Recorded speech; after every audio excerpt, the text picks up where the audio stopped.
Hi, I'm Lisa. Welcome to my glass studio. I just am having so much fun out here these past weeks making pieces, making projects, just working with lots of color, different techniques. I'm just having so much fun. I just made this piece. It's brand new. It's a little cat in front of a moon, and I really enjoyed myself making this. I used a couple of different techniques. I worked with paint, I worked with iridized glass, I worked with wispy glass, a color on white. I included some frit for extra detail, shadowing and coloring. And then I used the saw to cut out this cool, very cute little cat piece.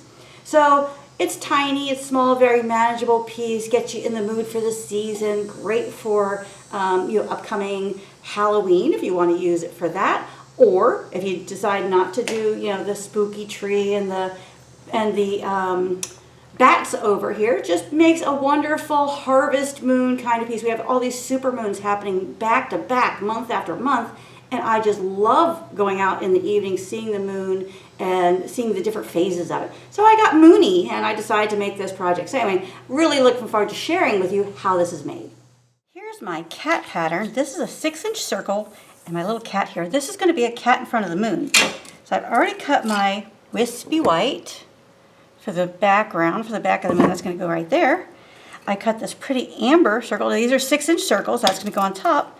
And then I'm going to cut my cat out of this thin 2mm iridized black and put it right here on top. So I'm pretty excited about this. I think it's going to come out really nice. So we're going to move these pieces out of the way for now. And we're going to go ahead and glue the kitty cat pattern on top of the glass. Now, this glass has such beautiful coloring. It goes into kind of copper colors over here, purple, blue, purple.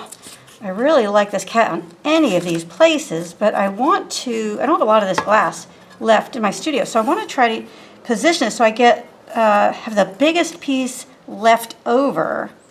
So I think I'm going to position it right about there. So take my glue stick, and I'm going to go ahead and do this. Now, I had originally intended to do this cat in multiple pieces. And then since it's a silhouette and it's all out of one glass, I thought, well, why not just cut it out of one piece, simplify things, and then I can spend all the time having fun detailing the moon with frit. So we're going to go ahead and glue that down, and now we're going to cut right along here, close to that paper. Trick to a good score, remember, is nice, consistent pressure throughout. I'll take my running pliers, and we will go ahead and gently squeeze. And this thin glass cuts like butter. So that's why I feel pretty confident that I can get these intricate shapes with this glass, because it is a little thinner than the other material. So it tends to cut a little more easily. You tend to be able to get a little bit more intricate shape out of it without having to go to the saw. I'm going to turn these over, pull that off. There we go. Pull these other little pieces off. And whenever I'm doing these deeper curves, I'm going to go in there and do the cuts in multiple steps. And sometimes it chips off like that, that's okay. As long as I get the shape I want and I don't lose the tip of an ear. Now, since this could be an alley cat, if I lose the tip of an ear, maybe that's not so bad either. As I'm cutting, I'm getting all these little shards on my work area, so I'm going to make sure I brush those out of the way so I don't put my tools down in these little pieces, because that's generally when you'll get cut, is when your tools end up in the pieces, and then you get a little shard in your hand, and that hurts, so I don't want to do that. All right, here, I don't know if I'm going to go all the way here or not. I'm going to take a couple more score lines in here. There we go. Let's straighten this out a little bit. And let's see how this comes out. And then we'll determine how much of this cut we're going to do with the saw. But look how nicely, oh, look, I got a big piece there. Gonna get a big one here, there we go. It's coming out great. Ooh, I'm feeling a little confident. I might go a little further. Yeah, why not? All right, we're gonna brush this area. Because if any of these little pieces, like this or like this, get under your glass when you lay it down, that creates a pivot point and could cause the glass to break into two. We don't want that to happen. Now, in this case, since it's just a silhouette, there again, we might be able to salvage it, but I would rather have it in one piece, because when I lay it on top, I'm going to do some detail between the pieces of glass with frit. And I want to make sure that this being made out of one piece, when I lay it on top, I don't have to worry about frit getting between the pieces. I don't have to worry about it moving the frit because I don't have to worry about, you know, constantly adjusting these. I don't have to worry about trying to glue it down because it'll be one big piece. Now look how nicely that's coming out. Ooh, look at that. Come on, man. That's awesome. Now here, it's resisting a little bit, so I'm just going to take a little bit at a time, kind of easing it, not rushing it, take my time, pull those little pieces out. Ooh, yeah. That's cool. That came out nice. All right, let's brush this again. And now we're going to make sure there's no shards under there. We'll go ahead and cut this right along that paper. Get this hand nice and close to that cut. There we go. Beautiful. Take that little piece off there. All right. Now this area over here, I'll take one more little cut right here. There we go.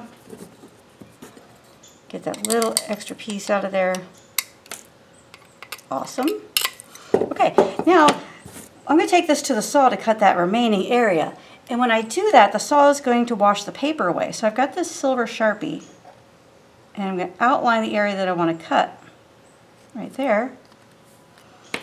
And then I'm going to go ahead and take the paper off and take my lip balm, which is nowhere to be found. Oh, here we go. Let's dig out. Here's my little bucket of fun stuff here. And here's my lip balm on the bottom. There we go. Take that lip balm and go over the Sharpie. Oh, wouldn't you know this is a brand new one, and it's not going to open. Let me find another one. I'll be right back. Now we have a lip balm that's already been opened. Take that and we're going to just wipe it over the Sharpie so it doesn't wash away at the saw. And you could either leave the paper on at this point or take it off, whatever you want to do. It is going to become damaged and ruined during the process of grinding, but so you're going to lose it anyway. So it really doesn't matter if it comes off. But by having it on there, I have a nicer reference right here. Anything that's sticking out beyond the paper, I want to grind off to give it a nice shape. Now here we've got a beautiful shape, but right here I want to ease that up a little bit, make that a little smoother. Over here I want to improve the shape a little bit. Here I want to improve the shape, and here I want to bring it a little closer to that paper. So let's go ahead and take this over to the grinder. I ground the glass up to the paper, and you see how this one's just slide right off now. It's all wet and soggy, but look, it's got a great shape. I love it. I love it. Did a nice job there. Now I'm going to cut this little area out with the saw. Now, because it's thin glass, I want to try not to push too hard. Plus, this is going to be a very narrow area right here that's going to tend to be fragile. So I want to go real slow there. And if I don't get the exact shape, that's okay. I just want to make sure I get that cut out so I have that shape for the tail. So it's going to be a little noisy, so I'm not going to talk while the saw is on.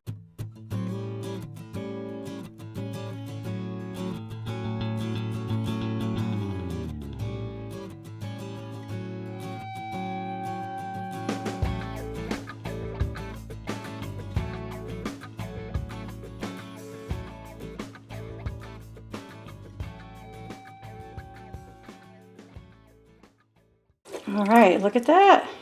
Came out nicely. Look at it from the back. Oh yeah, it's definitely a kitty cat tail. A little rough tail, but that's all right. It's definitely a tail. All right, we're going to go ahead and take this off. And look how cute that came out. All right, love it. All right, now the silver Sharpie does not burn off, so we got to make sure we get that off the glass.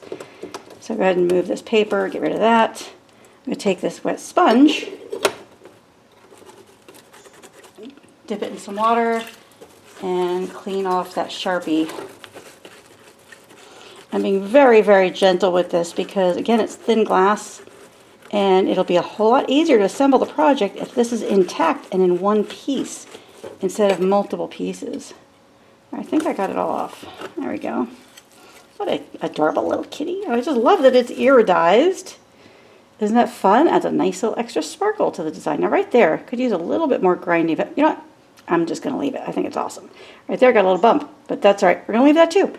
You know, it's all, it's artistic. It's supposed to be a little, unique and have its own individual shape, which it definitely does. All right. We have our cat layer. Right here, our iridized black. We have amber to give the moon some color. And then this wispy white, which has this beautiful transparency in it, this motion and movement I think is really pretty. Going to add a nice detail to this moon.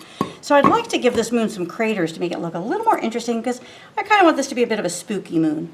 So I'm going to take some orange powder frit and this little sifter, and I could give the moon kind of a, come on now, give it a halo here. All right, it doesn't want to come out. Let's try this.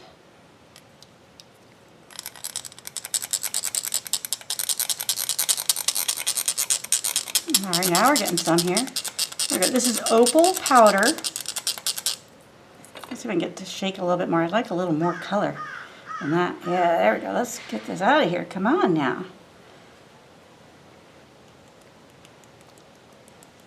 It's like the humidity out here is just making this clog. It's not coming out like it should. There we go. Just kind of give it a little bit of a shake here. Oop, kind of hit the glass. Now let's try this method. Oh gosh. Well, it is like 91 degrees here, so there we go. And you know, pictures I've seen of the moon, it's a little blotchy, so okay, we can work with this. So I'm kind of giving a halo around one side. I'm not really happy with this coverage, so I'm going to keep going, see if I get more out of it here. That seems to be working better. There we go. Now I want to get some circular shapes.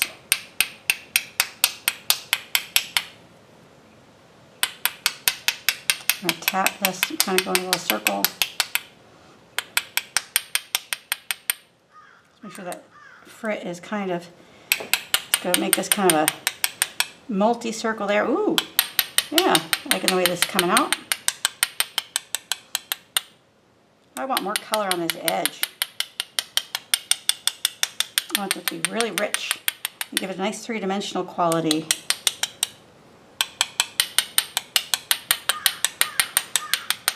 Boy, I'm really having to fight to get this out of here.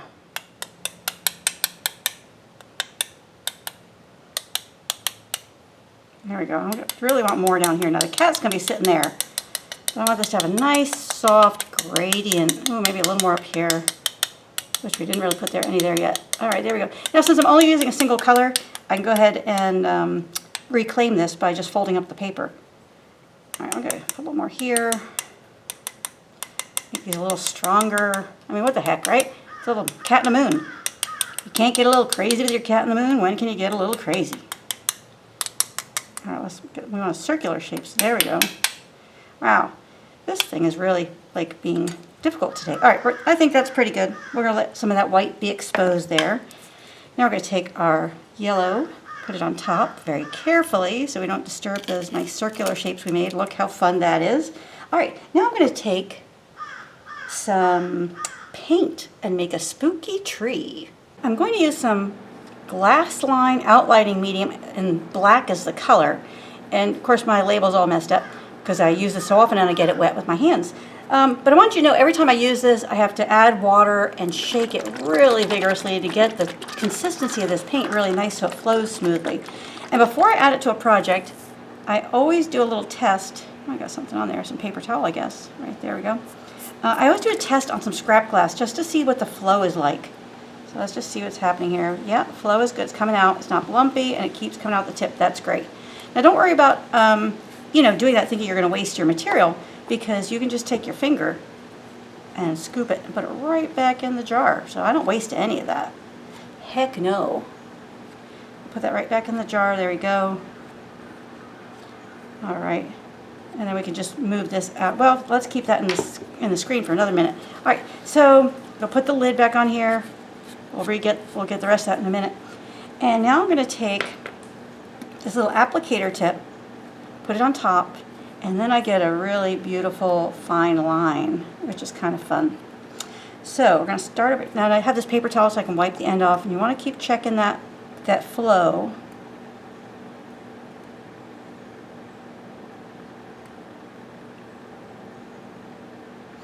Isn't this fun? Let's give this tree a little more trunk here. Oh, now it's starting to clog up on me a little bit. Yep, wouldn't you know? All right, so I'm going to have to take this off. I'll put it in a little bucket of water so it doesn't dry up in there. Because if it dries up in there, boy, it's difficult to unclog. And I'm going to take this, shake it up again. I might have gotten some caught right here in the tip. Shake it up, shake, shake, shake, shake, shake, shake. And we could actually use this without the tip to give this trunk a little more, ooh, I like that. That's fun.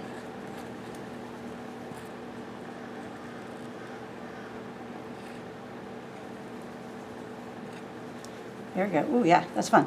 And we want to make sure that we let this dry before we fire it, because otherwise it will tend to kind of crack and bubble. Ooh, look at that. We didn't want to do that. What we want to do is kind of pop this little bubble right here. There we go. And this stuff, this is messy. This is the messy part, but it's still fun. All right, so let's see if we got a good consistency here now. We want to take that off of there. There we go. And I'm going to take this water bottle and I'm going to put it inside here and squirt it. I'm trying not to get this water on my project to make sure that that applicator is clean before we use it. Otherwise, it's going to clog again. And if it clogs again, then we can't use it. All right. Anyway, you want to make sure this paint dries before you fire it, because then it'll dry without cracking and chipping. And that, looks better on the finished project. All right, let's see if we got this going again. Put the applicator tip on. There we go. Nice. All right. Let's do another one here. Oh, okay. We like that. We'll just let that go as that. Let's see what happens here. Oh, it's clogged again. Wait, come on now. All right, I guess what I'm going to have to do is take a toothpick to this, the inside of this tip and clean it out. So let me go do that. All right, so I cleaned up the tip. Testing it again. Now it's working well, so let's go ahead and add a little more detail over here. And maybe a little more detail here. Maybe a couple little bats. Ooh, I like that. All right, now let's see how the cat fits. See how that works on there. Oh, very nice. Maybe we need a little something coming over here, maybe a little bat over here. Let's dry the tip off so I don't end up with a big blob. Oh, so we ended up with a blob anyway. All right, that's fine. Let's just wipe that off. Now these that look a little fat, I'm going to go back in after it dries with a tip of a toothpick and scratch a little bit of that off to make them a little bit more refined.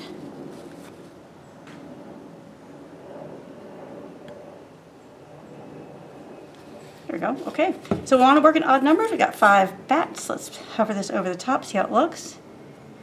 I might even end up taking this one off. Let's do that. Let's just take this one off. I don't like it there. It's interfering with my kitty. And so now we need another bat. So let's put one right there. And let's see how the kitty looks on there. Very nice. Okay, so rather than worry about this getting blurry or under the cat, I'm going to let this dry before I put the cat on top. So we're kind of at a point where we're just going to let this sit for a few minutes and dry up that paint. Do we want to add any more to the tree? I don't know. Do we? Let's see. Maybe we want it a little spiky. Yeah, I like that. Oh, it's a little spiky now. Let's add a little spike over here.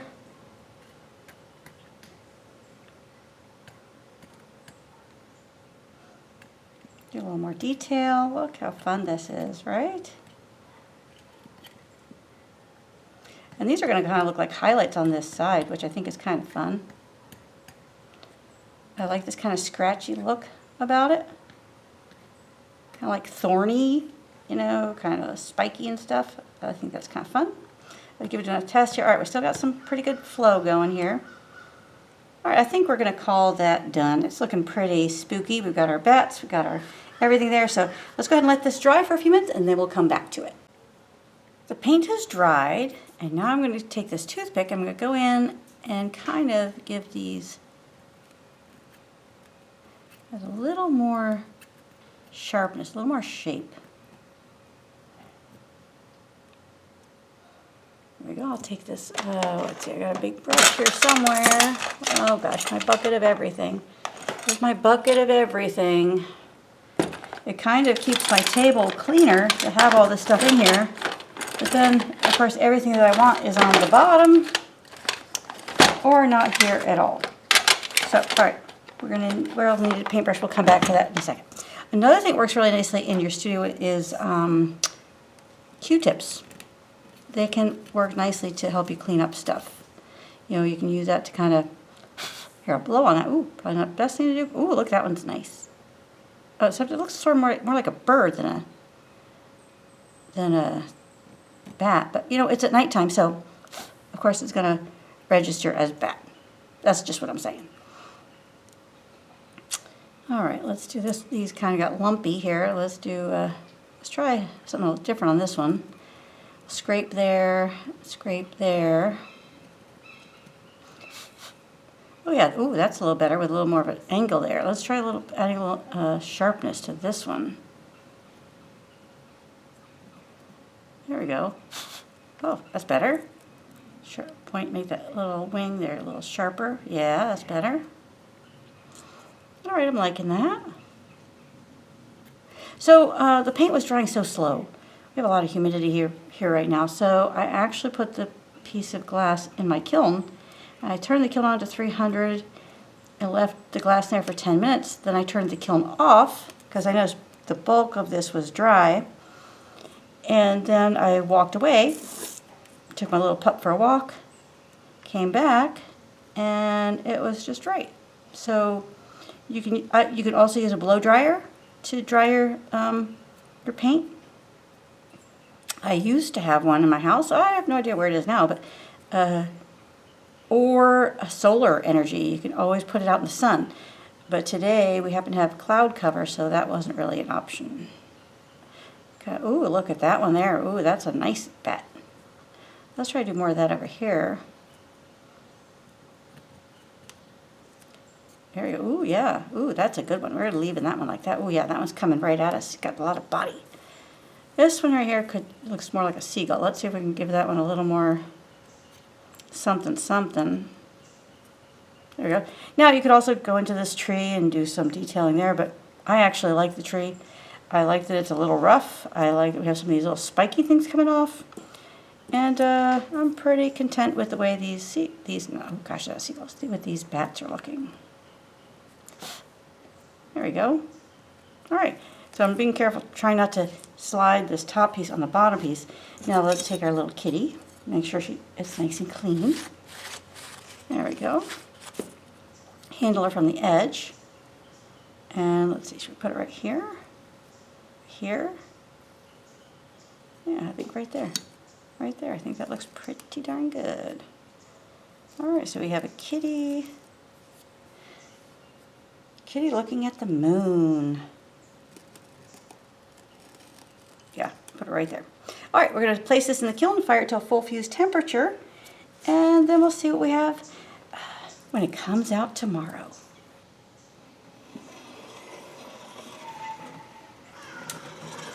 And here it is, the moment we've been waiting for. Oh, wow, look at this fabulous firing here. Isn't that just beautiful? Ooh, look at that iridized, that shimmer we have going on there. Wow, love it. And there's the kitty, and the bats look pretty good. The tree looks nice and kind of a Vincent van Gogh style there. I like it. I think it's awesome. And look at the wispiness of the background there. Up here we've got this little bit of transparency going on, a little more opaque in this area right here. I love that. And also the orange did a nice job of kind of modeling the moon. So it has a little bit of depth to it. So love the color, love the way it turned out. Let's check out the back side. Ooh, there you can see the white we used. Oh, got some paint on the back. Not going to worry about that. That's even kind of cool that way, isn't it? Ooh, yeah. That'd be a cool way to display it if you wanted to. But I like it this way because I like that iridized black. Ooh, just love it. You might be wondering how you might display this piece. A couple different options that you could try would be fire a handy hanger into this piece between the layers. Then you could hang it in a window, which would be beautiful. You could certainly put it in a stand if you wanted to. But I have another idea. I was thinking, wouldn't it be fun to have twinkly lights behind this? So I've got this drink glass here. Took it out of the butler's pantry. And I've got these twinkly lights. They're battery operated, and you just turn them on, turn them off. And I think it has a timer, so it turns off all by itself. So I was thinking, I put these twinkly lights in there. I take a little bit of double stick tape. I haven't tried this before, so I'm not really sure how this is going to work. Cut it. Oh boy, it's kind of tough to cut, but we can do it. Let's get in there. There we go. Okay. So this is kind of a heavy-duty double stick tape. And I'm going to put it right here on the front of the glass, like that. I'm going to peel that off. Peel off this red coating that exposes the sticky on this other side. Now you could glue this on permanently if you wanted to. If you go to the floral department of stores, they have little candle votives about this size that would work perfectly for this. I just didn't happen to have one in the house, so we're improvising. We're going to take our little candle, our little cat, and glue it right to the front. Look at that.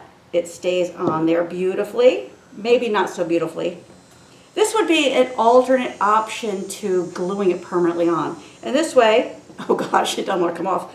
And this way, when you go to store it for the season, oh, look, it's coming off with the tape. You can just take it off, take the tape off, store this flat separately, maybe put a little bubble wrap around it, store it separately, and then use this for another project, use it for another display piece. So I was going to put that back on there. And in my experience, this double stick tape, this industrial stuff, is pretty darn sticky, as you can see. Now we take our lights, we put them in here, we turn them on, and we stick these in here. Oh, now we turn them on, we stick them in here, and then we have this beautiful little sort of starry, sparkling addition to the piece. Oh, I love that. It's like little stars in the sky, which really wouldn't be behind the moon technically, but all right, it's our own little imagery here. We can do it any way we like, whatever's creative and fun. And I love lighting. And look how beautiful that is. Now you could play with the lights, move them around a little bit to get more lighting. You could have some even kind of peek up if you wanted to. A bigger container would maybe disperse the lights a little bit better, but a bigger container would be more visible around this small, petite little piece of art, which is 6 inches across. Now you could make this larger. 8 inches would be a beautiful size. You could also display it in a stand, a little round stand. But I'm really thrilled with the way this came out, and I can't wait to place it in the house.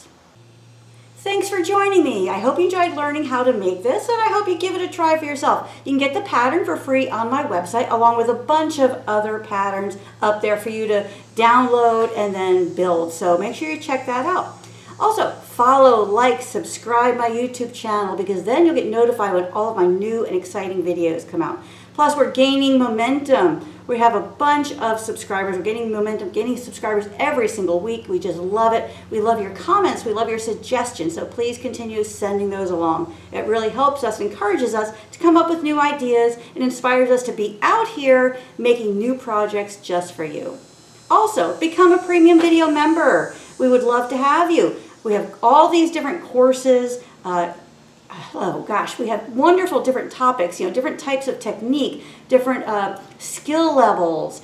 All of these courses are exclusive to members, and you get video instruction, step-by-step instruction, printable pattern ebook with firing guides, full-size pattern, pro tips to improve your work. You're just going to love it. And I try to challenge you with different design styles. I teach you how to cut glass. I teach you how to make your own mold. Teach you how to work with frit and create a painterly quality. Lots of exciting topics and lots of exciting techniques there. So become a premium video member. We would love to have you. And until next time, happy fusing.